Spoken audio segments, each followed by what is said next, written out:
តើអ្នកកំពុងស្វែងរកប្រាជ្ញាសម្រាប់ជីវិតមែនទេចម្លើយគឺសាមញ្ញសូមស្ដាប់ព្រះបន្ទូលទាំងអស់គ្នាការកោតខ្លាចព្រះមិនមែនជាការភ័យខ្លាចដោយមនុស្សទេប៉ុន្តែជាការគោរពនិងស្ដាប់បង្គាប់ព្រះពេលយើងចាប់ផ្ដើមជីវិតដោយការកោតខ្លាចព្រះនោះប្រាជ្ញាពិតនឹងកើតឡើងហើយនឹងដឹកនាំយើងឲ្យរស់នៅត្រឹមត្រូវ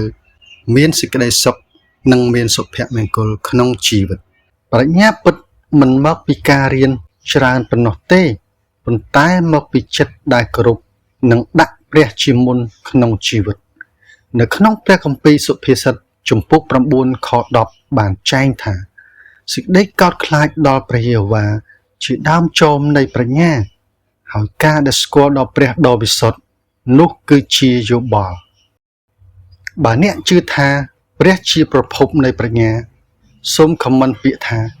អាមែននៅខាងក្រោមនិងแชร์មួយដើម្បីលើកទឹកចិត្តអ្នកដទៃផងសូមអរគុណសូមព្រះប្រទានពរ